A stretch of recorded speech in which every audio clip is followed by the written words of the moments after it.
Please subscribe to our channel by pressing the subscribe button and the bell icon to receive updates on new videos. Namasri Yatirajaya Vivekananda Surai Sachit Sukha Swarupaya Swamini Tapaharini Mukam Karoti Vachalam Pangum Langhayate Girim Yat Krupa Tamaham Vande Paramananda Madhavam.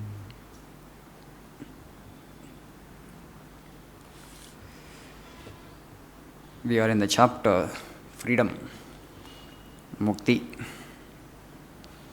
Liberation, Nirvana.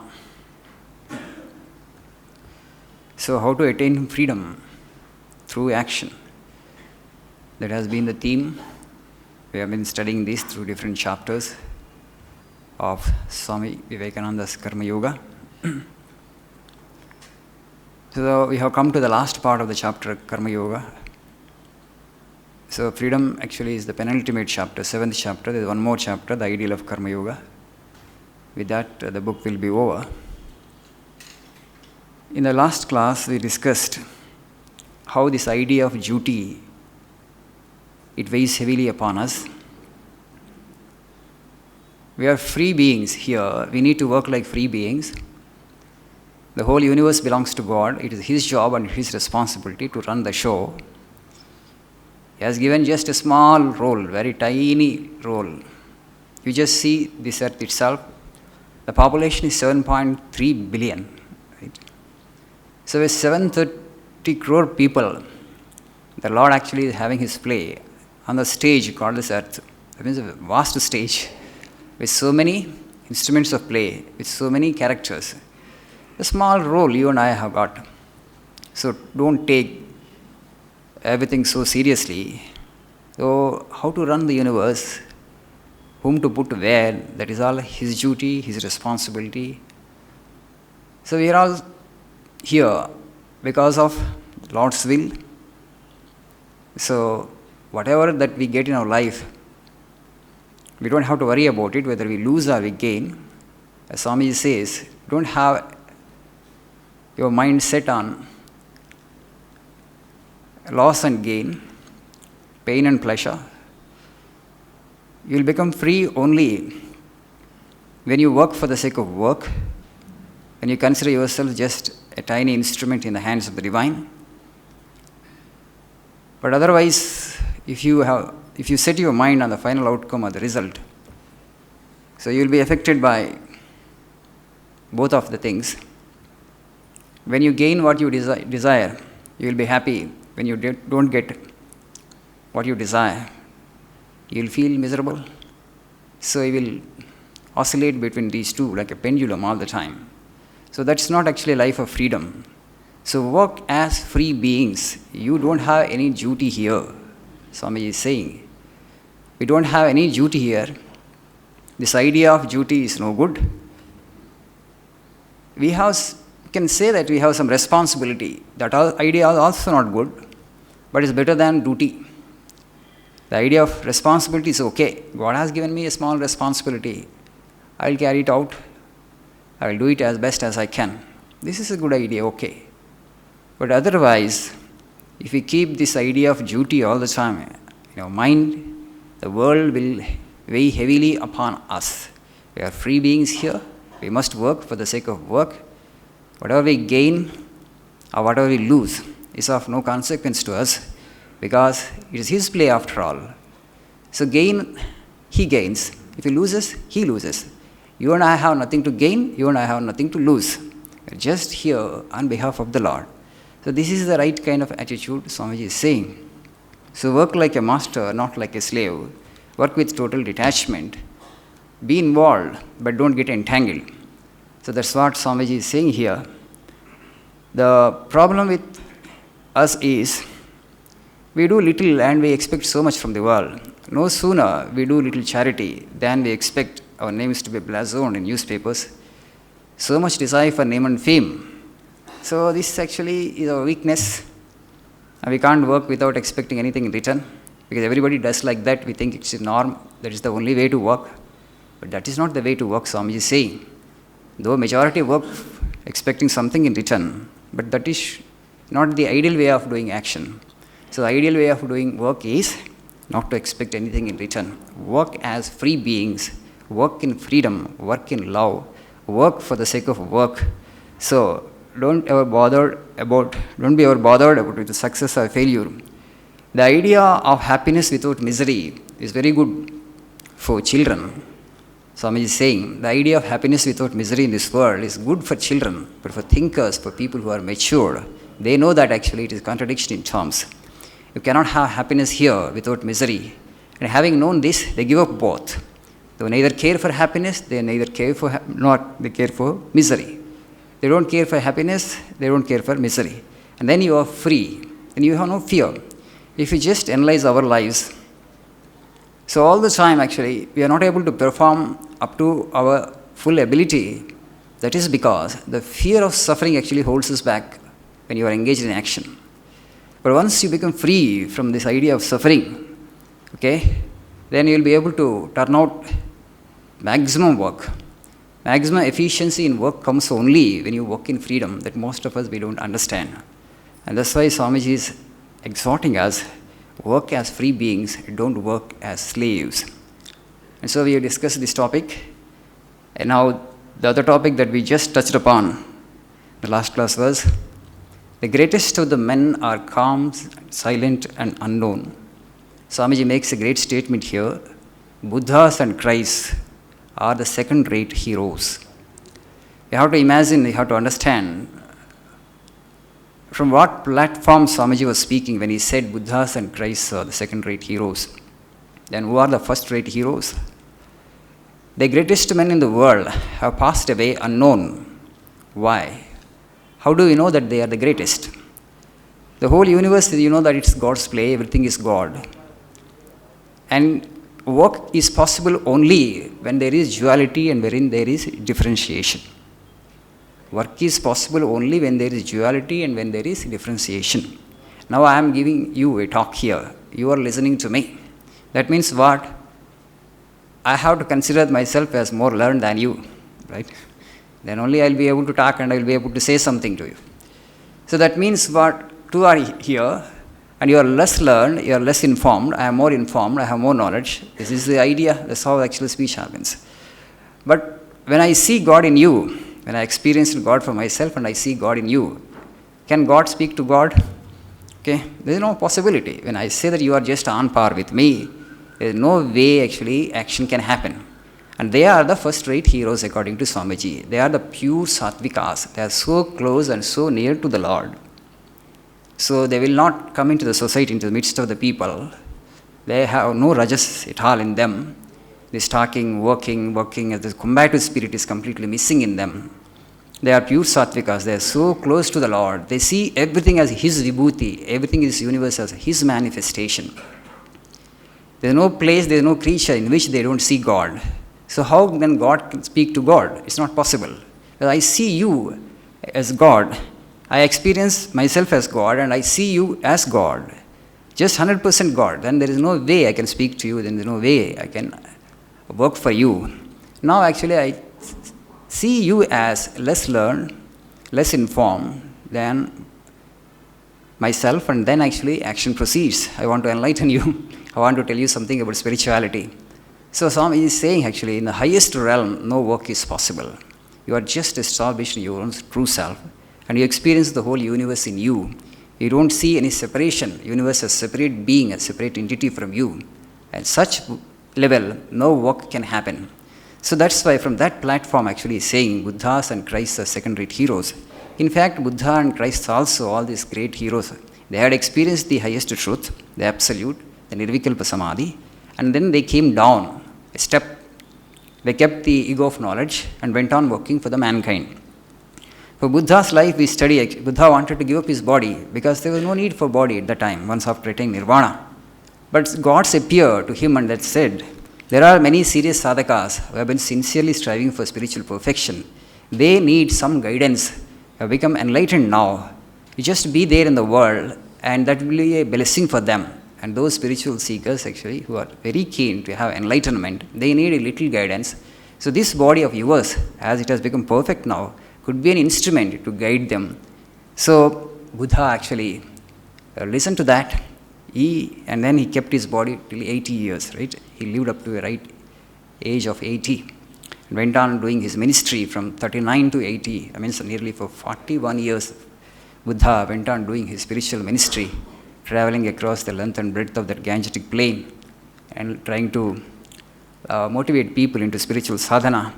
A great number of people came forward to become monks, and they all were initiated into monasticism, and they plunged into sadhana. Some of them had attained to the highest states of spiritual life during Buddha's own lifetime. So for their sake, he had kept the body, though there was no need for him. But yet, Swamiji says they are second-rate heroes, because only when you come down a step from this Nirvikalpa Samadhi state, from the highest state of bliss, you will be able to work. Then, where is Swamiji then? Swamiji also considered, putting him as a low pedestal. This work I am doing, work means, he said, I have become very rajasic. I am the combative spirit. So he went to the West, and there he defended Sanatana Dharma. All this actually is a step down. In the highest possible, and when you place yourself in the highest experience, no work is possible. So you have to come down a step. But for those people who have come down like that, in the interest of mankind, out of compassion for mankind, Maya will not entangle them. As Sri Ramakrishna says, actually, their ego is like that of a burnt rope. So it will not entangle the individual anymore. There is only a semblance of ego, but that's not real ego. Shankaracharya also had kept the ego of knowledge and worked for the welfare of the mankind. So without that trace of ego, it's difficult to keep the body. You can't preserve the body. Body can survive only when there is ego or when there is some desire. You are absolutely desire-free. You have no sense of ego, no sense of identification with the body. Once it becomes zero, ego actually is completely annihilated. It will not be possible for an individual to keep the body. The body will drop off automatically. So body means desire. Without the desire, body cannot survive. So they have to cultivate some desire. Holy Mother says, Sarada Devi, she developed some kind of attachment towards her niece. Attachment in the sense that just because to keep the body going here, otherwise it's not possible for any individual. So Shankaracharya, Swamiji, all these great people who had worked prophets, incarnations, they would keep a little of the sense of identity with the body. And with that, actually, they would work here for the welfare of the mankind. So Swami is saying these first-rate heroes, he was giving the example of Pawari Baba. Swami did not mention the name of the Pawari Baba, but he was all praised for that great sage and saint of Ghazipur in UP. Swamiji had talked to him because he would never come out of the cell, so that an underground cell he would live in. But Swamiji only heard his voice. He had a lot of conversation with Pawari Baba. Swamiji wanted to learn some Hatha Yoga techniques from him, but afterwards, Sri Ramakrishna appeared in his dream 21 times. Swamiji had some asthma problem. He wanted to learn some asanas so that he would improve his health, and that would be easier for him. That would help him actually to do his work better. But somehow Sri Ramakrishna intervened and said that not necessary, you don't have to learn these asanas. 21 times Swami tried, and again actually Sri Ramakrishna appeared in his dream and dissuaded him from going ahead with learning those asanas. And Pawari Baba also was not that keen to teach Swamiji these things, but Swamiji said that his voice was exceedingly sweet. And afterwards, after coming from the West, after doing all these actions, Swamiji considered him as the greatest sage, saint. These are the first-rate heroes in the sense that because he worked in the world. When he was working in America, he had to face a lot of resistance from people, a lot of ridicule, kind of opposition, persecution, the Ramabhai circles, that Majumdar, and also missionaries. They all actually indulged in, character assassination, and it gave him a lot of pain because some of the letters, when you see Swamiji, he wanted here Alasinga Perumal to send a letter there, convene a meeting here that Swamiji actually the official representative of Hinduism. So all these things had happened. Afterwards, probably Swamiji reflected after his work was over. Why all this friction? Why did I create this kind of stir or noise? Because everything is God.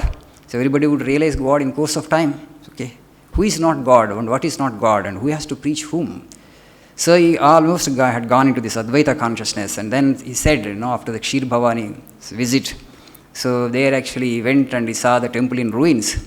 And so had I been there, actually, I would have constructed the temple. I would have not allowed this desecration of this temple. Then Mother appears before him and says, so you protect me or I protect you. Then Swamiji, that combative spirit, that kind of rajas which he had cultivated for the sake of the welfare of the mankind, particularly the people of India, addressed to defend Sanatana Dharma.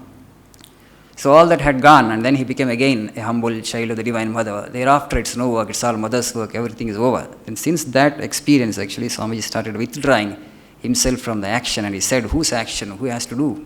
Why should I do action? It's whose responsibility? It's all Divine Mother's play, the whole of the universe is. So till then he had taken upon the responsibility of enlightening people and giving them knowledge. Somebody says there is suffering in the world. Ignorance is the root cause of suffering. He thought actually he would be able to help people to get rid of their ignorance so that they also would aspire for mukti or nirvana and save themselves from the suffering that is so involved in this worldly life. So afterwards he thought actually who has to work for whom? It's everything is Mother, everything is Mother. Sri Ramakrishna also said that once he comes to know that who is he, and he will not stay in the world and he will give up his body. So since then actually he stopped, active work and started withdrawing from the world. The letters that he had written towards the fag end of life, if you see the kind of resignation, the kind of surrender that Swami had developed for the Divine Mother, and the kind of aversion that he had developed for work, you could clearly see. The mystic in him actually came out in full. And I know Swamiji was talking about when this in America, in this Karma Yoga lecture, he appreciated the greatness of people like this, Pavari Baba. They know the power of thought. So they understand that it's not necessary to be in the midst of the people to help the people. Once you're an enlightened being, you can just pray for the whole mankind. So that's actually a great action, because people, they don't know that you have performed the action. But because of your unselfish prayer, thousands and thousands actually will be benefited. They will actually have peace and they will get rid of their suffering. So these people, they know that actually by sitting in a cave, they don't have to come forward, they don't have to be in the midst of the people, they don't have to have that combative spirit. So this is my religion, actually my religion is superior actually, so I need to propagate my religion should flourish and more number of followers should come into my religion and more number of people should practice these methods. So the longing to realize the truth has to come from within actually, it's always an individual longing. However great the individual may be actually, others cannot kindle your longing, and the longing has to happen from within. And that will happen automatically anyway after a series of experiences. Somebody is actually not seeking the truth means, not seeking God means, they have not had their experiences in full and they want to have more experiences in the world. Once the experiences are over, they will seek God automatically. Because who is an individual after all? It's all God. So people will seek God in course of time. Kalen Atmani Vindati, as the Gita says. Everybody will realize truth one day. Then who am I actually to work and say that you seek the truth, there is suffering in the world. So when you feel that the world is more suffering than happiness, and there is a way to go beyond this happiness and misery, and the individual will seek on his own. So no action is necessary, no counseling is necessary, no guidance and no preaching is necessary from outside. So such people, these people, like Pavari Baba kind of people who are Shuddha Sattvika, who are the purest and who are very close to the Lord, who see God everywhere so that they won't involve in work, they won't come forward, though I am preaching and I know more than you, that kind of idea won't be there with them. They just sit in a cave and send some good thoughts, and those thoughts actually break through the walls of the cave, break through the stone, and actually they will be there in the world. And they will find expression through some other human being. Swami is saying here that we study Buddha as the 25th person actually. Before him actually 24 Bodhisattvas were there. In fact, Buddha, whom the world knows actually, is the 25th one. So before that 24 lived. And the 25th Buddha, whom we know, the history knows actually, had only just expressed the ideas which were thought by the people who had lived before him. Same is the case with Mahavira also. We say it's the 24th Tirthankara. That means before him actually 23 Tirthankaras were there. The world doesn't know anything about those 23 Tirthankaras, except that it just finds a mention in history. We don't even know their names, where they lived and how they lived.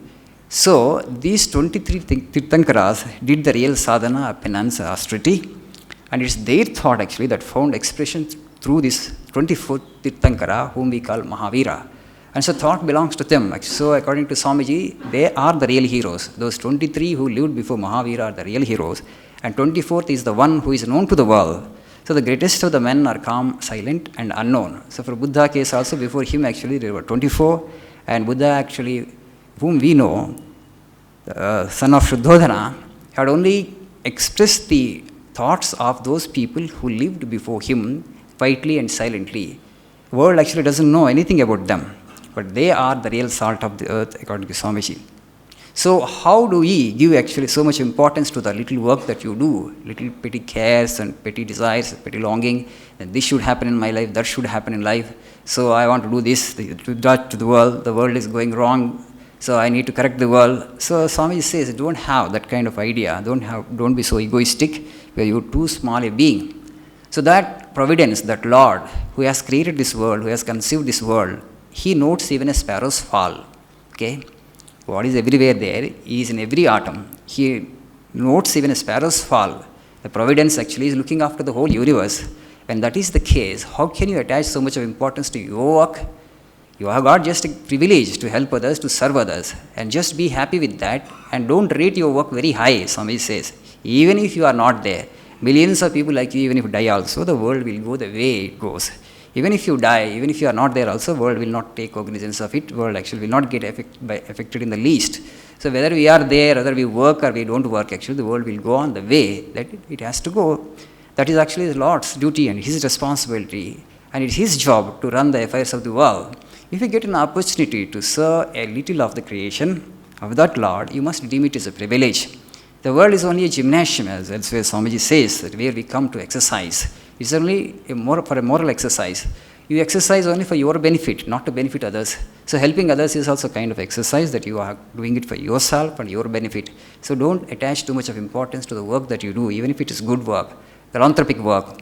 So if you don't have this kind of idea, what happens actually, nothing is happening according to my will, and that society has gone to dogs and it has gone to wall, that I need to correct it, and think people are not helping, you will tend to become a fanatic. That's why Swamiji is warning. So you will naturally become a fanatic if things don't happen the way that you want, even if it's good work also. You will get frustrated after some time. So I'm trying to do good to the society, but nobody is cooperating, nobody is coming forward, nobody is helping me. So the society, even if you have good intentions also, nobody is helping me. So it's not possible to work. And then you condemn the society. That will automatically happen. So you will not have the patience required to work, to do good in the society. You need to have a lot of patience to do good in the society. So that comes to you only when you are not a fanatic, when you understand that you are only a small being. So Lord is taking care of every being in this world. When you are not there, when you do work or when you don't work, whether you do good or when you don't do good, the world will go on the way it has to go. So that's why actually Swamiji is cautioning us, cautioning the so-called social workers and so-called altruists, so-called philanthropists. Don't think the actual world depends on your help. You are only a small being. The world actually is in the safe hands of the Lord. So he's saying, Swamiji, the whole universe is under the control of that Supreme Lord. So you and I are only small things. Bhayad asya agnistapati, bhayastapati suryaha, bhayad indrascha vaischa, murtyudhavati panchamaha. Swamiji is quoting this mantra from Kathopanishad. Bhayad asya agnistapati, for fear of him the fire burns. Not because we command the fire burns because for fear of the Lord. Bhayadasya agnistapati, bhayastapati suryaha. The sun shines because of his fear, because it's the Lord who has ordered the sun that you must shine this way.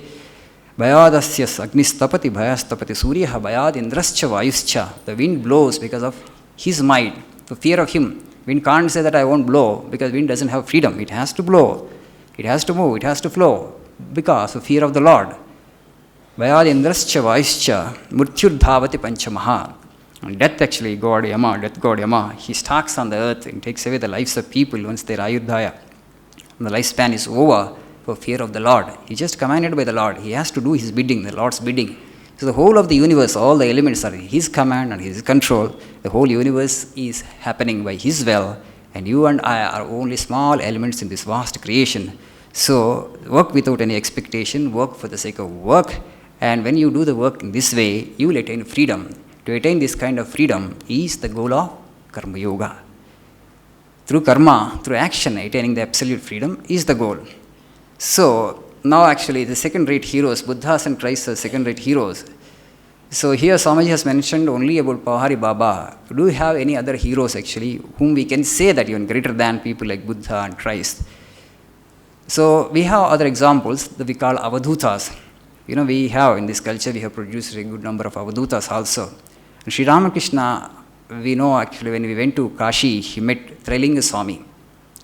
And Sri Ramakrishna describes Trilinga Swami as walking Shiva. The Shiva of Kashi, the living Shiva of Kashi. Kashi means Vishwanatha, there, the deity. But he actually is Vishwanatha moving in human form, Trilinga Swami. Who gave that certificate to that Trilinga Swami? Sri Ramakrishna Paramahamsa. A Paramahamsa has certified that he is the actually moving Shiva, Trilinga Swami. They say actually he has lived for 300 years. He did not start an organization, he did not preach to people. He just used to roam over here and there, that's all. So in the streets of Kashi, naked most of the times, sometimes semi-naked, sometimes naked. So many miracles are attributed to Trilinga Swami. Most of the times he would just sit on Ganga and would meditate on the waters of Ganga. He would levitate on the waters. Sometimes he would disappear into the waves, and sometimes he would come up and just sit on the Ganga. People had seen, not one or two, thousands had seen this. Because in those days people knew that it is possible, it's no miracle actually for yogis. So afterwards they had recognized his greatness. Seeing then actually the British police of the day, so because he would roam about in the streets of Kashi naked, they considered him a kind of nuisance, right? They considered him as a kind of nuisance, and they took him to prison.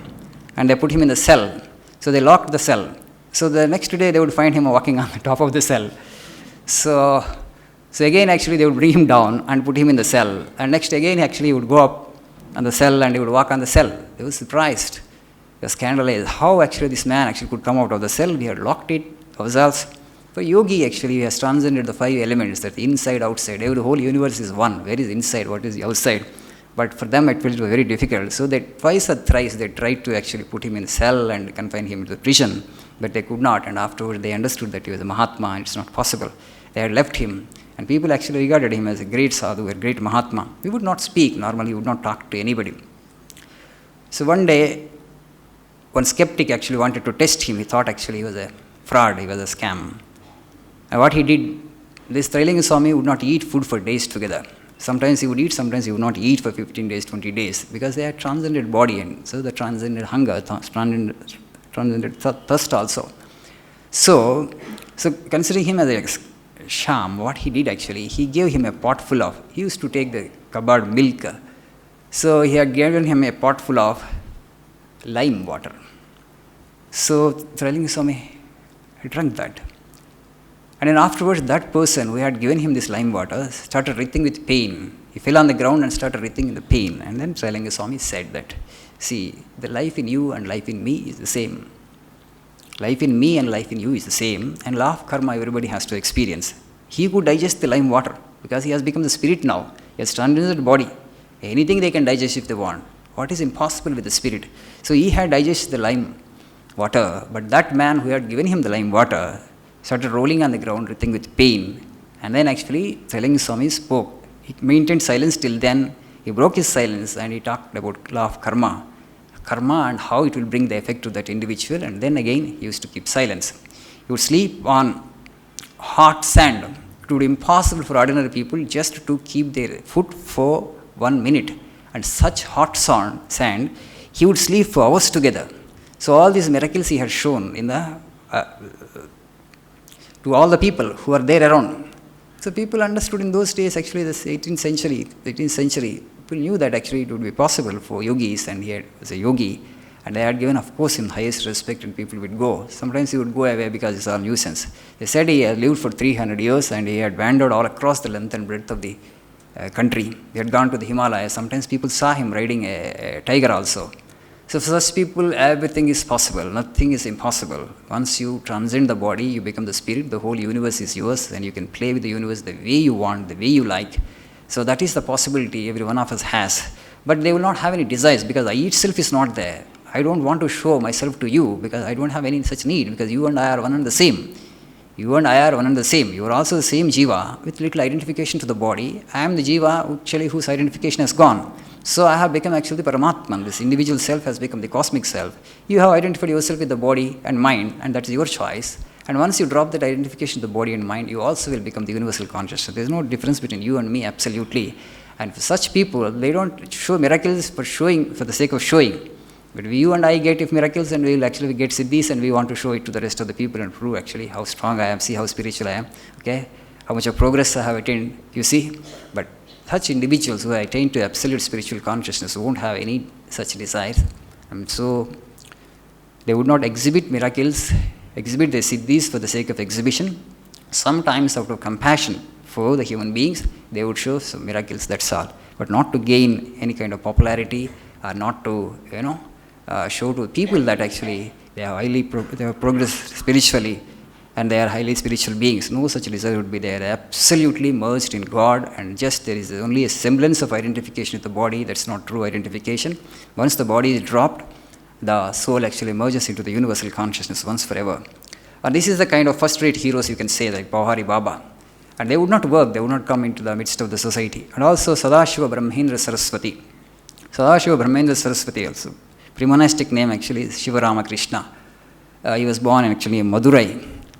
So his mother, they say actually, was initiated into Rama Mantra.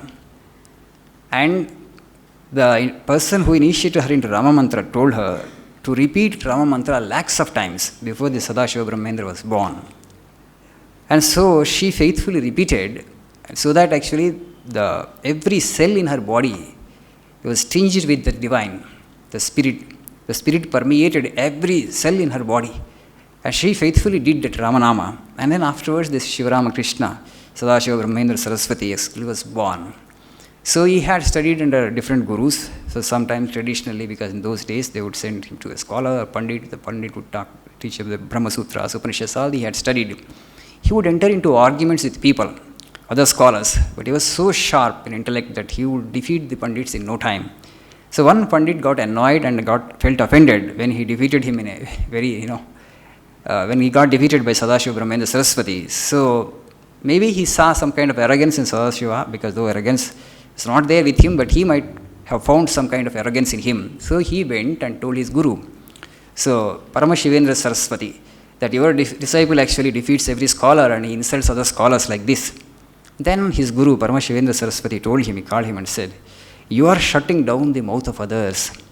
When will you shut your mouth? You are shutting down the mouth of others, you are making others quiet. When will you shut your mouth? What he wanted to tell is, this scholarship actually is not the proof of God. Okay, this is only intellectual gymnastics. You are making intellectual polemics and indulging in all kinds of arguments. Maybe you have the sharpest of the intellect, but that is not experience of the absolute. But that word, that statement of his guru pinched him like anything. And then he had dropped, and then he left the place without entering into argument with anybody thereafter. So he started wandering naked. By defying all the conventions, discarded all norms of normal behavior, and just he would go about wherever he wanted to go. So he meditated here and there, did a lot of penance and a lot of tapas, and then he became enlightened human being. So Sadashiva Brahmendra Saraswati also had shown a lot of miracles. A group of children had asked him actually. So it was actually the place where they had asked him, this was 100 miles away from Madurai, and they wanted to go to Madurai. They asked Sadashiva Brahmendra Saraswati, can you take us actually to Madurai? Sadashiva, what he did, you just close your eyes. They closed their eyes. When they opened their eyes, actually, they were in Madurai. Because children actually, they would not actually, spread the word everywhere. So he would not sit at one particular place, he would go everywhere.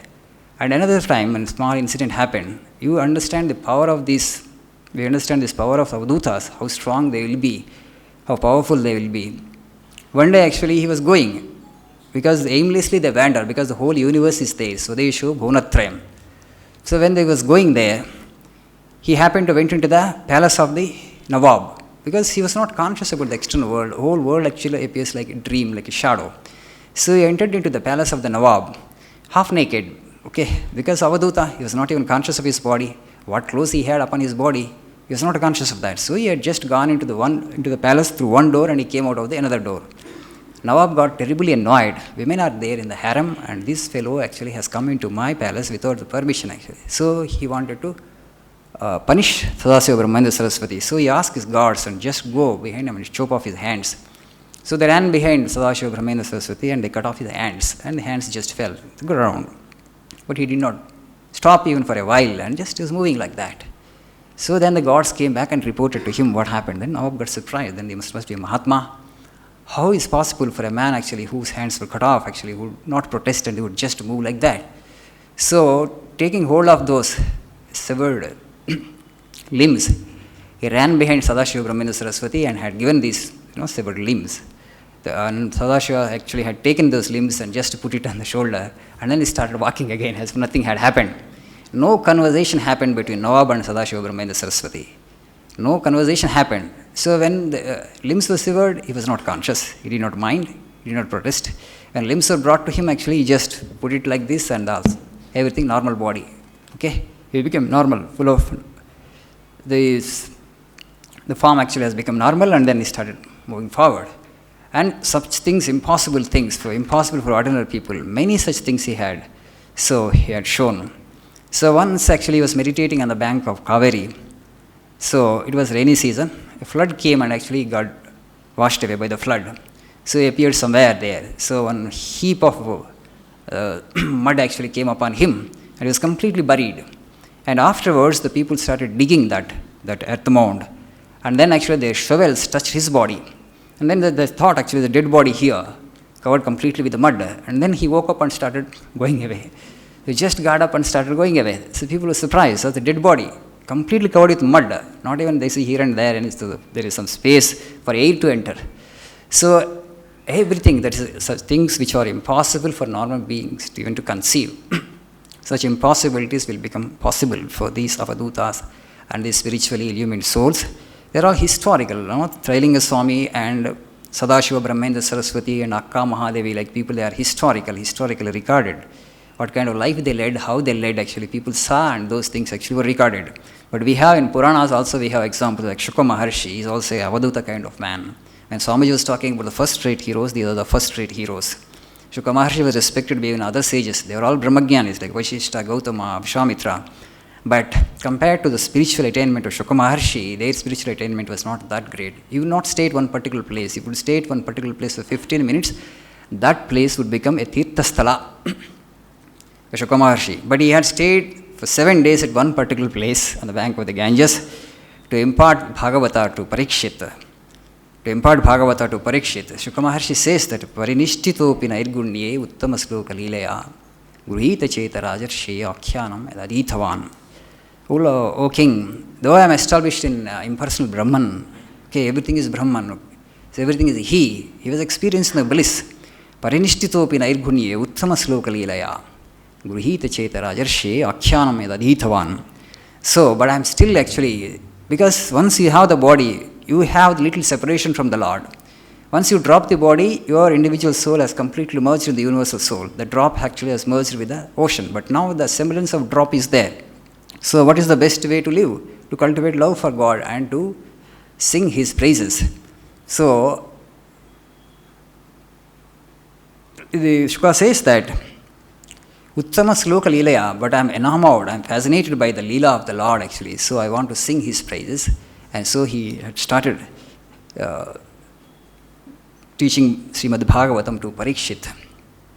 And also he happened, Sadashiva Brahmendra Saraswati also, he had written many Advaita texts and also had sung a good number of songs. Kelati Brahmanda, we sing here actually. Many songs are Chinta Nasti Kila Tesham. So many wonderful verses actually, wonderful poems, wonderful hymns actually he had composed on the divine. So one step he came down from Advaita state to actually a little Dvaita state, and then they started singing the glories of the Lord. Some of the songs are very beautiful. Sthirata Nahi Nahire, actually the songs are sung here. And one day actually that how he broke his silence, he was not actually talking to anybody. One of his actually childhood friend, Sridhar Ayaval, he said, so you are keeping silence, it's all fine, but you may not speak to people, but you can sing the praises of the Lord. So taking his suggestion seriously, Sadashiva Brahmendra started composing poems on the greatness of the Lord, and so some of his compositions are so beautiful. All these traditional Carnatic singers, they sing those poems. We have like this a number of, in Bhagavatam only one more actually, Rishabhadeva actually, Avadhuta, Rishabhadeva also. So for Avadhuta actually they are all Digambaras most of those times, Ambara, the quarters only become their cloth. And so they don't care for the normal conventions, so they will in a way don't bother to follow any of these normal conventions and they move about in whichever direction they want. That is actually the experience of the Absolute. Even the Shuka Maharshi also, before he came to Parikshit, he would move like that, only wander aimlessly. So once actually, you know this story, Vyasa Maharshi wanted to have his son for himself and he was calling out to his son. He was going in a forest. There were a group of women who were taking bath, and so they did not bother to come out of the pond when Shuka was going by the by the bank of the pond. But when Vyasa went there, actually immediately they felt shy and they came out and put their clothes on. And Vyasa was surprised. I'm an old man of 70 and you feel shy of me, but my young man, my boy, my son, he is not even 25, also naked. You do not feel shy seeing him. Then they said that he has no body consciousness. This is male body, this is female body, no such consciousness for him. He is an avaduta. He has attained to the highest state of experience. Telugu in Potan Bhagavatam we have a beautiful poem. So where he says, Samudai Mukta Karma Chaidai Yavadu Sanyasi Onti Bova Oho Kumara Anuchu Vyasundu Jiranga Vrukshamul Pratidhvanin Sakkan Zese Munnatti Bhutamayin Mrukyadan Badarayani Tapodhanyagranin Himanin Samudai Yavadu Mukta Karma Chayudai Sanyasiyai. When he was going actually as alone, wandering, it's Avaduta. So Vyasa calls out to him in the forest, oh my son, oh my son. But actually he did not pay. The reply actually did not come from Shuka Maharshi. Trees actually replied. The reply actually Vyasa got from trees. That means what? The Shuka Maharshi's individual consciousness has merged into universal consciousness. So this body is only a semblance of body, but when he was moving practically the whole universe. He was taking practically the whole universe with him. That is the kind of experience is very difficult to explain. So he is full of first Advaita consciousness. So the whole universe responded as it were, because his consciousness actually expanded into universal consciousness through this Nirvikalpa Samadhi.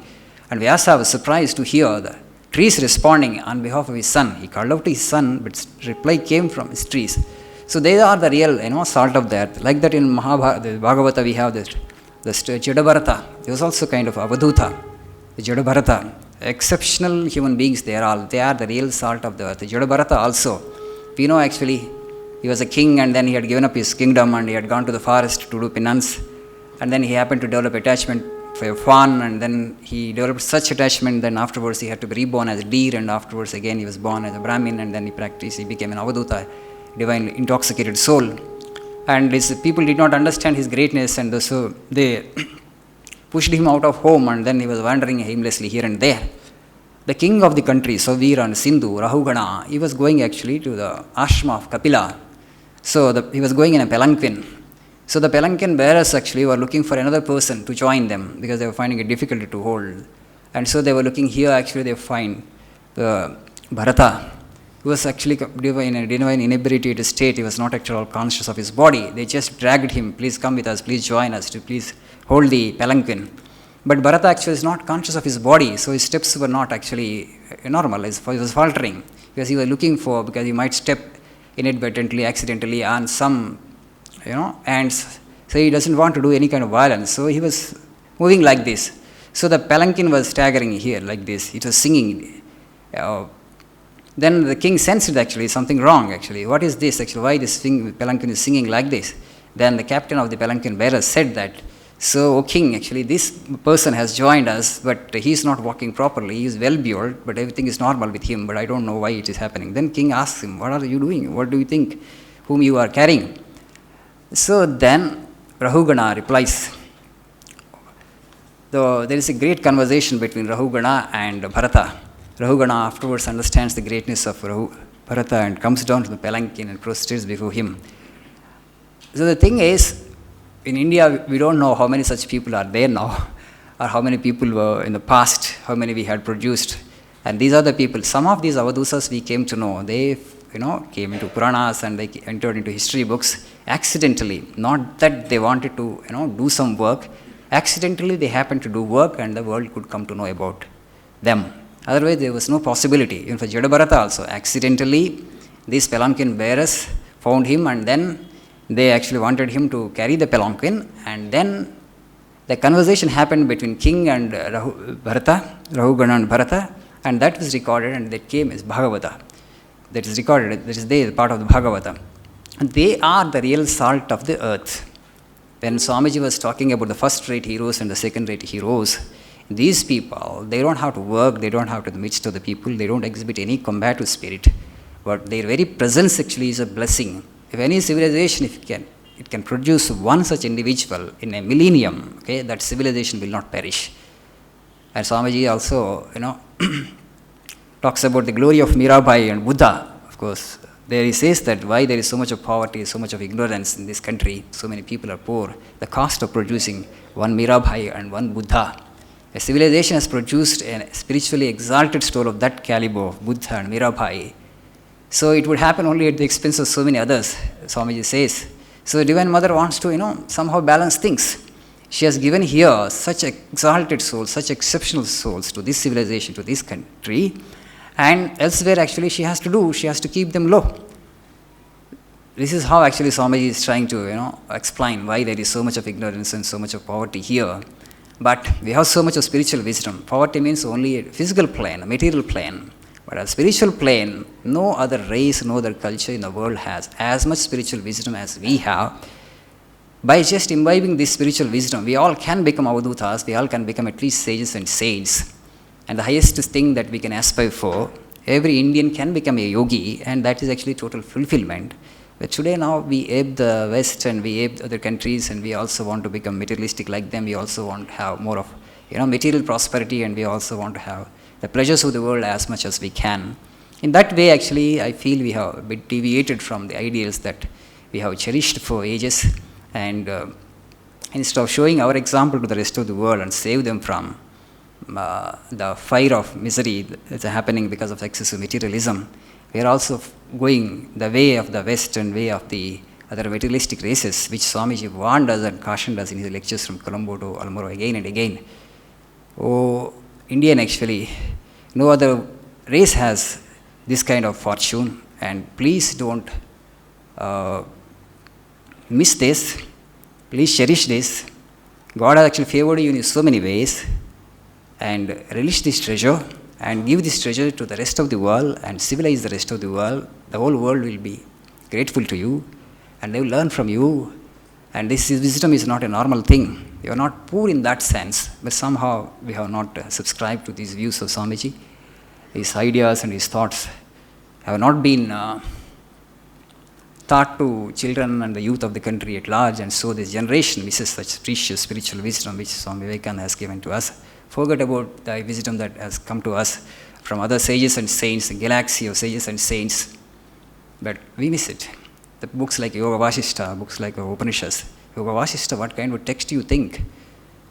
There is no scripture actually which is higher than that. What a conversation between Vasishta and Rama. Where it starts, the platform, the genius, intellectual genius. You'll have goosebumps on your body. That is the level of the wisdom that your ancestors had. And we're all actually the fortunate descendants of these illumined sages. But we don't know our own glory. We don't know our own greatness. And the greatness of our country in the comity of the nations. This is an unfortunate state. But the more actually you read these books, the more you understand. Because it's not ordinary wisdom, it helps you to go to the absolute, right? That's the ultimate purpose of life. This piece of life alone has the capacity and capability to reach the absolute. And how to reach the absolute, what are the methods and techniques? What is the kind of knowledge that you need to have? These books contain in plenty. So you can have the highest of aspiration, and you can attain to that aspiration, to that destination. And life becomes blessed. Once you become blessed, you can make the society in which you live, in which you are lived, the society also will become blessed, and the whole world will become blessed. Nature will be happy, okay, to give its utmost to such nation which has produced such spiritually exalted soul. That will be the value of the individual. For sure, actually, they are the salt of the earth, and their value, their greatness, we worldly beings, we cannot understand, we cannot estimate. So they are really exceptional. They have come in human form and they have become the divine, they have become the absolute. We have the potential and the possibility, and we need to walk in the footsteps of these illustrious sages who have shown the way. So let us pray to Sri Ramakrishna that he might help us to walk in the footsteps of these great sages and saints of this country.